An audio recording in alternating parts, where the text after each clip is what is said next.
Okay, this is a 12-foot pointed, or the 12P model Radisson canoe. Very lightweight, great backcountry trout pond canoe, easy to carry, one person. This is very uncomfortable. Carry this for a while. Even I had some foam padding on this. It still cuts right into your neck. Very, very uncomfortable. I was going to make a yoke, but for the price of it, this 43-inch pre-made yoke, and I will put a link down in the description below, is perfect. This is going to replace this in the 12P. I'm basically just going to mark a center here, line this up center here, and mark off where I want to cut each end so that this is exactly in the center. And I will drill these out, replace it with this. So we'll go through this step by step together, and hopefully this helps some other people out. And I will put a link to this yoke in the description below, like I said. So this is going to be a lot more comfortable carrying this longer distances. It's going to be great. So my first step is I am going to measure between, I get that in there just right. I'm pushing up against that edge anywhere as long as it's the same on both sides. And we are at 35 inches from here to there, the same thing on the other side. So half that is 17, or yeah, 17 and a half. So if I put that there, mark 17 and a half. This is my center point, and I'll just double check that. It should be 17 and a half from that line to here. Yes, 17 and a half from there to there. Okay, so there's my center point. This I did not do anything with yet. I'm going to mark it. So then what I'll do is I'll measure this and put a center mark. I'm going to line them marks up.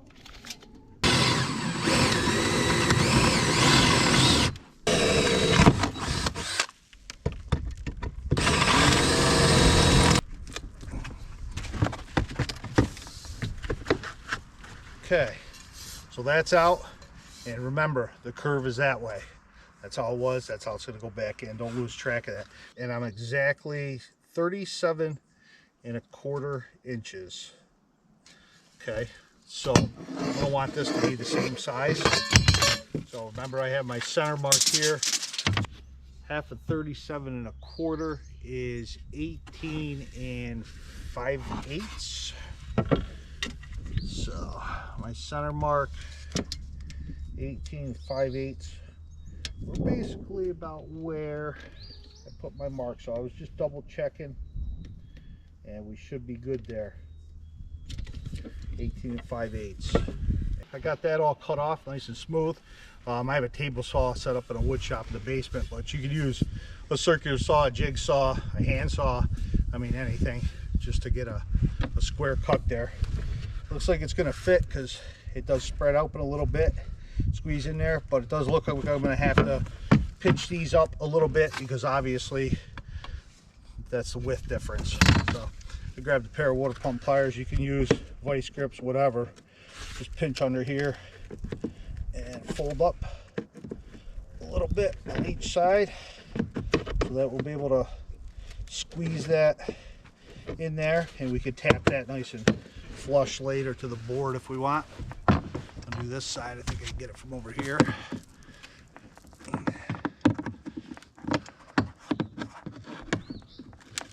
It bends pretty easy. I mean, it's aluminum.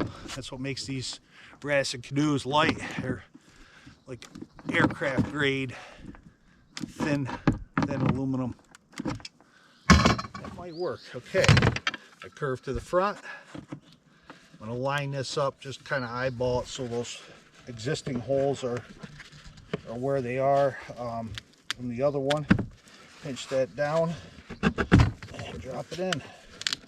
That should be it. It looks like looks good. And then what I'll do after I bolt these in, I'll take a little ball peen hammer and I'll just kind of, or maybe I'll just pinch them with the pliers, just kind of straighten up that those ripples I got there from bending that up, so it just looks a little better. It's not too bad. That's pretty nice actually. So I will center that, drill these holes out.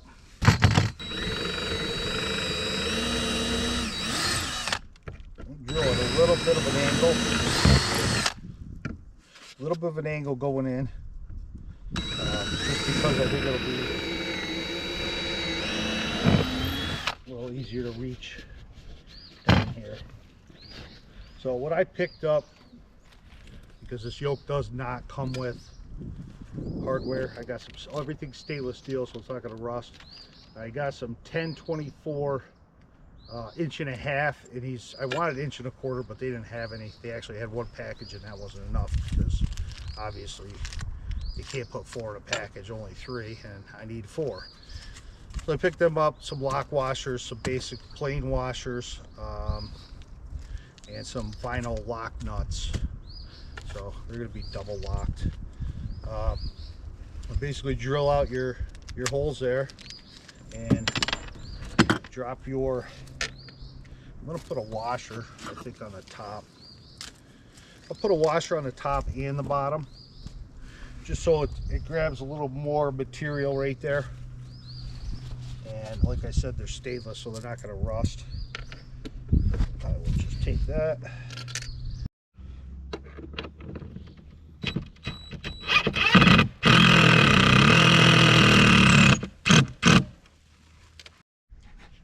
Okay, so basically I just tighten up my nuts on the bottom. I put a lock washer and the nut here. It is a tight fit. I couldn't fit a ratchet in here, so I'm using a small wrench. And I did put them at a slight angle, like I said, when I drilled, so that did help a little bit, because otherwise you'd be fighting against the foam here.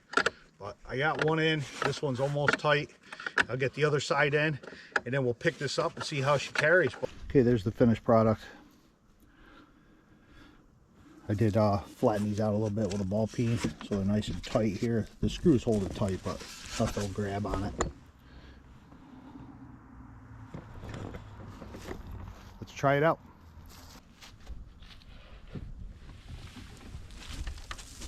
Oh, that's perfect. Perfect. You can hold right here. Oh yeah, that fits nice on the shoulders. Definitely much more comfortable than the stock bar there. I'm going to be walking in comfort